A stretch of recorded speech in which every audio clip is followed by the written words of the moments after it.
أكبر الله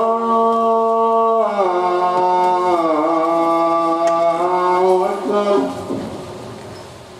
أشهد أن لا إله إلا الله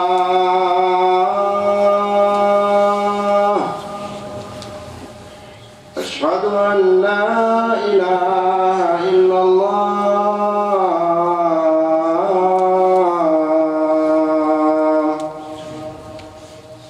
أشهد أن محمدا رسول الله أشهد أن محمدا رسول الله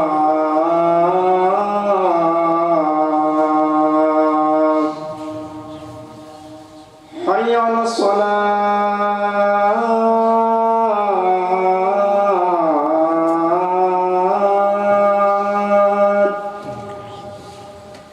حي على الصلاة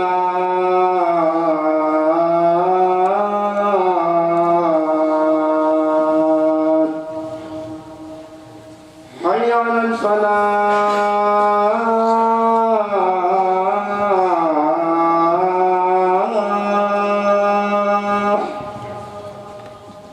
حي على الفلاح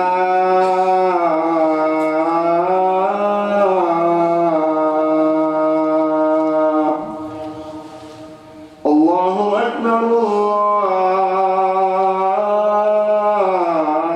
الله أكبر لا إله إلا الله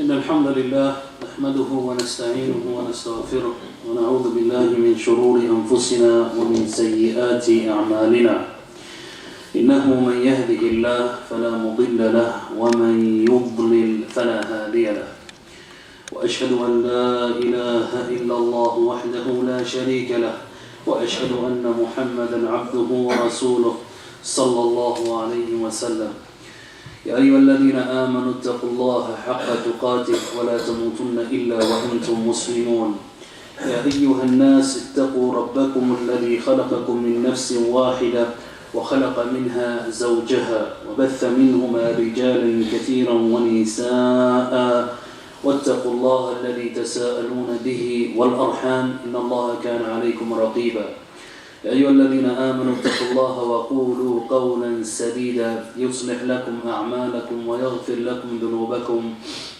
ومن يطع الله ورسوله فقد فاز فوزا عظيما أما بعد فإن أصدق الحديث كتاب الله وخير الهدي هدي محمد صلى الله عليه وسلم وشر الأمور محدثاتها وكل محدثة بدعة وكل بدعة ضلالة وكل ضلالة في النار. Ibad Allah, all praise is due to Allah subhanahu wa ta'ala. We seek His aid and we ask His forgiveness, Jalla Jalaluh. But Allah subhanahu wa ta'ala has given us another ni'am to perform and to pray Salatul Jumah. There are some people, ikhwani akhawati fillah, with the alarming rate of death that we see in the globe, people dying every single day. And even recently we had many large deaths seen in the media, and we've seen it everywhere. This should be an ibrah and a lesson for the believer. The believer is a person, ikhwani, who is not stung in the same place twice. A believer is a person who is not bitten in the same place twice, as we've seen in the seerah of the Prophet ﷺ. Likewise, Imam Hassan al-Basri said, Ya ibn Adam, innaka ayyam. O children of Adam, you are nothing but days, and any day that passes by you, then a part of you has left.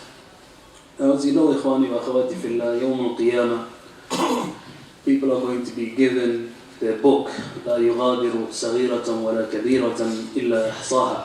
And in that book, they will not leave anything behind, except that they find every great deal in the dunya that they did will be in it, and every small detail, even the size of an atom, will be written in it. And a person will be astonished that this book has left, that this book has not left behind anything.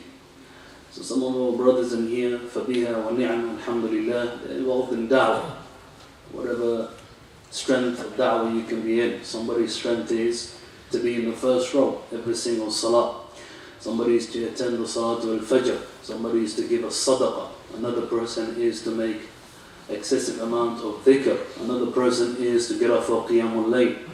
Another one is to do street da'wah, to go out. There's a brother that I know in Birmingham, 6-7 days a week he's giving da'wah in town. That's just his thing, that's his cup of tea. Somebody in here is to do counseling, to bring the Muslim families together. And other people have different strength. But be a person, ikhwani, akhawati fillah, who puts his foot in some sort of door of khair. Because I remember when I came back from the Jamia, and I was in dispute, what shall I do with the da'wah? A brother gave me a beautiful nasiha, and he said to me that get yourself involved in any form of da'wah. And alhamdulillah, the years have passed by and I did not regret that nasiha that he gave to me. And I'm going to give that to your brothers too. The believer needs to be a person who has ulu al-himma, high determination. You can't think small, you have to think big. This is one of the traps of shaitan. The shayateen of the ins and the shayateen of the jinn, they have put certain traps in place. From the traps that they have put in is arrested development. It is when a person, ikhwani, is stuck in his youth prime. So for example, a man maybe in his 30s and 40s and 50s, but yet his mentality and the way he thinks is of a teenager. He's 40 years old, but he's still moving like an 18-year-old roadman. Ajib, things that we have never seen place. And this is something that has been perfectly engineered and put into place. I don't think these things are a coincidence that some of our shab and some of our shabab, some of them even being in their 30s and 40s, sometimes you'll see that they still have a childish side in them. Even when it comes to the deen, they're laughing and they're mocking. Nothing is serious to them, except this enjoyment and this pleasure of the dunya. But the believer has to be a person who has ulu al-himma. You have to think high. As you think, ikhwani, the shayateen of the ins, they are working day and night to wipe out al-Islam, to water down this religion. Soon, a few years from now, we may see ajab al-ujab, things that we have never seen before in the history of this planet. From the things will be, ikhwani, that we may have a woman who will say, I want to give this khutbah to Jumah because I believe that's equality. And that's something that we have never heard of before. But if we don't start studying our religion properly, and we don't teach ourselves and our families and the people around us the correct Quran and Sunnah, the way it was revealed to Muhammad and the Khulafa al-Rashideen and all of the companions, we ourselves may slip into that slope. We may slide into that. And remember, a person is his surrounding, the mujtama' that you're in. So a person cannot say, I'm going to walk in the sea, or I'm going to walk in an ocean and expect not to get wet. You are going to get wet. So a believer, ikhwani wa akhawati fillah, is a person who also is aware of his surrounding.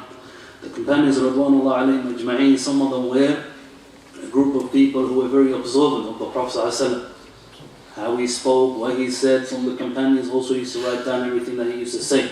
Some of them used to memorize everything that he said. And there were also those companions who used to ask about the shar, the evil, to the Prophet ﷺ, in order to abstain, in order not to slip into that ma'asiyah. So a person cannot say, okay, I don't want to be aware of what's going around in my surrounding. I don't want to know any of the ma'asiyah. It can't be like that. So a person needs to know, and he has to be updated in the times that he's living in so he can protect himself. You're a father who is living in a society which is highly sexualized. And your child, he's about 22, 23, and you don't have that discussion with him about the zina and about the ma'asi that's out there, about getting a zawaj and fulfilling things in the halal way.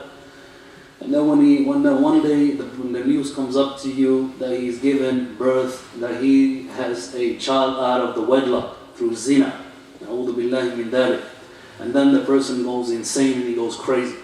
And then he comes to the masjid and he wants to fight with all of the brothers in the front row, as if they are responsible for what's happened to him. Like Allah, you can't blame nobody. Only blame yourselves for that. A person, ikhwani, like I said, a mu'min is a person who is conscious and aware of his surrounding. And some of us, ikhwani, we need to speed up with the connection that we have with our shabab, especially our children. Because the fitan and the ma'asiyah that they are exposed to is not a fitan that we have ever seen before. And this is why I constantly repeat, have that connection with you. Because Allah subhanahu wa ta'ala told you so. How way did Allah tell us? Allah told us, Ya ayyuhalladhina amanu qu anfusakum wa ahlikum nara. O you who believe, protect yourselves and your families from the hellfire. And how does a person do that? In order to enjoy the good and forbid the evil. Teach your family and your relatives and those around you the halal and abstain from the haram. And this is one of the ways, ikhwani, that Allah will pardon a person. Another way, ikhwani wa akhawati fillah, a person can safeguard his dunya and his akhirah. And is also a way which we have seen many miracles in this dunya from people who are alive today and people that have passed away too. People have reported numerous amount of miracles and how Allah subhanahu wa ta'ala has guided them through this act that I'm going to tell you. And by Allah, I say to each and every single one of you, if you are persistent and you are continuous on this amal, you will find your life becoming blessed. Bliss you're going to find. And the reward that's waiting for you in the akhirah is going to be far more greater. But shaitan is going to fight you, and it is a difficult time for a person to be on top of his amal. And this is, ikhwani wa akhawati fillah, a act which even Abu Bakr radiallahu anhu used to participate in order to purify his heart. The Prophet ﷺ used to do this daily. And miracles have been seen from this act, and that is the amal of a sadaqah. A person may look down on a sadaqah and think, well, I've done it in the masjid yesterday, last week. Why do I need to do this consistently? The reason why, ikhwani, Allah subhanahu wa ta'ala said in Surah Al-Baqarah, يَا أَيُّهَا الَّذِينَ آمَنُوا أَنفِقُوا مِمَّا رَزَقْنَاكُم مِّن قَبْلِ أَن يَأْتِيَ يَوْمٌ لَا بَيْعٌ فِيهِ وَلَا خُلَّةٌ وَلَا شَفَاعَةٌ وَالْكَافِرُونَ هُمُ الظَّالِمُونَ. Allah subhanahu wa ta'ala said, O you who believe, spend of that which I have provided for you, from that which Allah has given you. Before a day comes where there will be no bargaining, no friendship and no intercession. And the disbelievers are the zalimun. So even this wealth that we have, ikhwani akhawati fillah, it's not from us. It's from Allah subhanahu wa ta'ala. And تُقْرِضُ اللَّهَ قَرْضًا حَسَنًا يَضَاعِفُ لَكُمْ وَيَسْتَغْفِرْ لَكُمْ. And if you give from that which Allah has given you, then Allah will multiply. Allah will give you. And whoever gives a loan to Allah subhanahu wa ta'ala, remember, Allah will give you that back and multiply it for you. How many times have we seen, ikhwani akhawati fillah, people who were struggling with their financial gains? They didn't have that much. But through a sadaqah, because they were persistent, Allah has enriched them out of His bounties and given them so much back. Another thing is, ikhwani akhawati fillah, Allah subhanahu wa ta'ala is aware. يَعْرِفْ مَا فِي الصُّدُورِ. Allah is aware of what you're going through. Every pain, every agony, every grief, every tightness in the chest, every discomfort that you feel, Allah subhanahu wa ta'ala is aware of that. And وَلِذَلِكَ Allah has told us some of the things that we know. For example, the love of the wealth of this dunya. Allah said, زُيِّنَ لِلنَّاسِ حُبُّ الشَّهَوَاتِ مِنَ النِّسَاءِ. The beautiful from the worldly, زُيِّنَ لِلنَّاسِ حُبُّ الشَّهَوَاتِ. And Allah said, and you love wealth, Allah said, and you love wealth with a passion. And the things that are made beautiful from this world are wealth and women. So the thing is, Allah subhanahu wa ta'ala is aware of that. But Allah subhanahu wa ta'ala has told us from those people who put their hands in their pocket and give out that for the sake of Allah subhanahu wa ta'ala, and what will Allah do for them? Allah will forgive their sins and He will grant them gardens in Al-Jannah. Another thing is, ikhwani akhawati fillah, just recently of a qissa I heard last week, which happened in the Mamlaka, was of a mother who was very sick. She was diagnosed with a terminal illness. So she said to her children, they had a lot of wealth, that bring me a khadim, somebody that can come in the house, a housemaid, somebody that can help me out. Because of this illness that I have, I cannot move around too much. So when the khadimah came, the mother, she was great. Good akhlaq, salah, tarbiyah, she had, she used to do the job properly. But the mother noticed that at times she was not present. She would go for a long period of time and just vanish. So she asked her, why is it that sometimes when I need you, you're not present? So she gave her the information that I am pregnant and I have children back home and I have a husband who's taking care of them. And the only thing that brought me over here was only to gain some wealth, make money and give it back to my family who are waiting for me. So upon hearing that, the mother said, I'm going to inshallah ta'ala do something for you. She said, by Allah, is this the only reason you're here? She said, by Allah, that's the only reason I'm here. So the mother said, I'm going to inshallah ta'ala take care of 2 years of your income start from today. And I'm also going to inshallah, I'm also going to send you to the shop to buy anything you want for your future child and for your children and for your husband. You go with that, with the 2 years of income with you, and inshallah, when things go well after 2 years and you feel like coming back, come back and my children will take care of me if I'm no longer alive. Look at the high determination. Only doing it for the sake of Allah subhanahu wa ta'ala. What happened was, akhwani akhawati fillah, shortly after that, things began to change miraculously for the mother. She began to feel good, she started to walk. So she went back to the doctor for a recap to find out if the illness was still there. Test after test were done and they find that she was 100% cured from this illness that was going to kill her.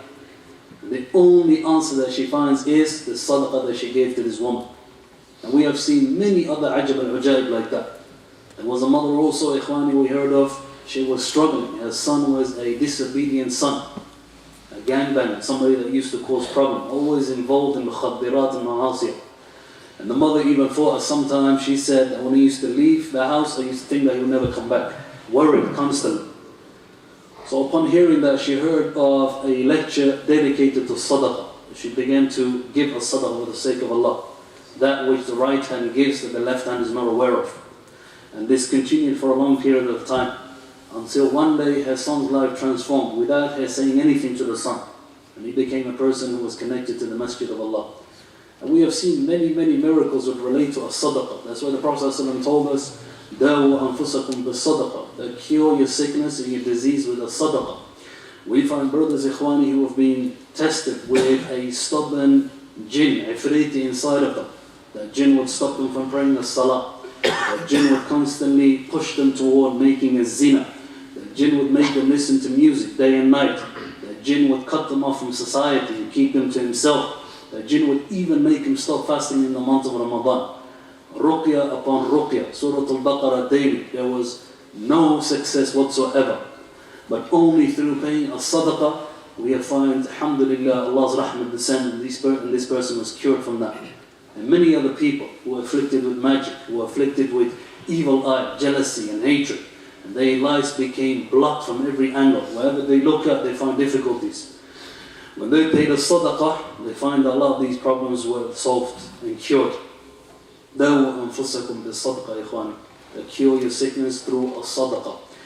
And also, ikhwani, akhawati fillah, Allah subhanahu wa ta'ala said, وَآتُوهُمْ مِنْ مَالِ اللَّهِ الَّذِي آتَاكُمْ, and give them some of the wealth that Allah subhanahu wa ta'ala has given you. As-sadaqah, as-sadaqah, as-sadaqah is the only answer forward. If you want khair and you want inshallah to meet your Lord Allah subhanahu wa ta'ala with joy and happiness, then let sadaqah be your first goal. Another narration is, ikhwani akhawati fillah, that there are 2 angels that descend every single morning. Pay attention to this. 2 angels descend every single morning and they make a dua. One of them says, "Wallah, compensate and give to the one who is given." And the other one says, "Allah, destroy for the one who withholds." So you have one angel who makes a dua for the one who gives a sadaqah. And you have another angel who does what? Makes a dua against you. Destroy for the one who withholds. And this happens every single day. So the secret here, ikhwani, is let every single day be a day where you give some amount of sadaqah, even if it's £1, you know, and that times up by 30 will become £30 a month. You give that every single day. You won't even feel it. But imagine the rahmah of Allah subhanahu wa ta'ala descend upon you. Imagine those 2 angels that descend every morning that are making a dua for you. You have any sort of problem at home, you have any sort of problem within yourself, you are struggling with Salat al-Fajr coming to the Jama'ah, you find yourself not connected and repetitive with being practicing, and you find some days of the week you are practicing and some days of the week you find shaitan overtakes you. That's part of the dunya and it's going to happen. Now every single day you're going to feel your iman buzzing like you did in the month of Ramadan. Now every single day your iman is going to be buzzing and high like it was in days of Hajj. Everyone's going to feel that. But when you are in Umrah, in Mecca, performing your Umrah, you're not going to feel like that every single year. The Iman, he goes up and he goes down as we believe in Ahlul Sunnah wal Jama'ah. One of the ways a person can overcome all of that is by paying a sadaqah. This is one of the ways that we can fix many of these problems. Remember the Prophet ﷺ, he never had much. Never had much. But yet every single day you'll find him, alayhi salatu wassalam, he'd only have that which he need and he would give the rest out of sadaqah. Uthman ibn Affan radiyallahu anhum, we all know the history of Uthman. That he was a shaheed, that he was killed brutally. And even the time when he was killed, radiyallahu anhu, he was reading the Quran. Uthman ibn Affan was a person who married two of the daughters of the Prophet sallallahu alaihi wasallam. Uthman was a very wealthy individual. Allah has given him a lot of wealth. And he used to give a lot of it in sadaqah. And look how Allah has blessed Uthman ibn Affan. If you go to Medina today, the bi'r, the well of Uthman, it's still there till today. 1400 years later, his bi'r, the well of Uthman, that which he gave out in sadaqah for the people to drink from, is still present till today. Look at the sadaqah, how far it goes. Somebody started off this masjid that we're praying in today. A few brothers have put something together, and alhamdulillah, so many people are praying here today. The ajr goes to them. And everybody that gives into this masjid, fi sabilillah. So sadaqah is not necessarily come to salah after that and give it to the masjid. A sadaqah is something that needs to be between you and Allah subhanahu wa ta'ala. Nobody needs to know. How many of us, ikhwani, have even sat down and thought, you know what, my action may not be the best. I haven't recited Surah Al-Kahf every single Friday. I haven't come early into the masjid to be in the first row. I don't think my ajr is that much. But inshallah, whatever I have left for my remaining of my life, the remainder part left of my life, let me take care of a yateen, an orphan. The Prophet ﷺ told us, the one who takes care of an orphan, what? He will be like this with me in Jannah.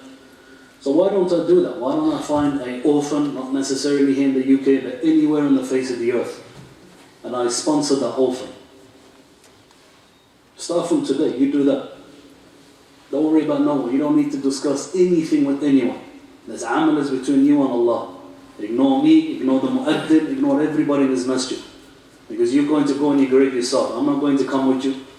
Ustad Ali is not going to come with you. Ustad Sayyid is not going to come with you. No one's going to come. You're going to be there alone and your amal is going to come. So today onwards, have this mentality. Where I leave this masjid, I'm going to, inshallah ta'ala, make a promise to myself. That I'm going to find an orphan and I'm going to take care of that orphan till the day I die. And you watch how your life is going to transform. Even if you can't find it, then make sure you pay some sadaqah every single day. And you watch how your life transforms. 360 from where you are, it will flip. And you will find miracles after miracles. But it requires a sabr and a juhd. You know, the da'wah today we find, even if you look at the da'wah scene in the UK, in America, it seems like there's a war zone between the du'ats. He's got issues with his, he's got issues with that, he's got issue with him. Qila wa qala, let's take it. Fitn. Even some of them, their fitn has gone so extreme that it's gone to Al-Madinah, amongst the greatest of scholars, and they cause problems between them as well. It shows ikhwani lack of sincerity, because if people were sincere, they wouldn't have gone to that stage. This deen is a-Rahman and a-Nasihah. So may Allah subhanahu wa ta'ala rectify all of our affairs, make us from those people who give us sadaqah day and night. And make us from those people who give charity in the right hand, that which the left hand is not aware. And may Allah subhanahu wa ta'ala give us husn al-khatimah, and make us from those people who every single act of good that we do counts with him Jalla Jalaluh, and we see him yawm al-qiyamah. سبحانك اللهم وبحمدك أشهد أن لا إله إلا أنت أستغفرك وأتوب إليك.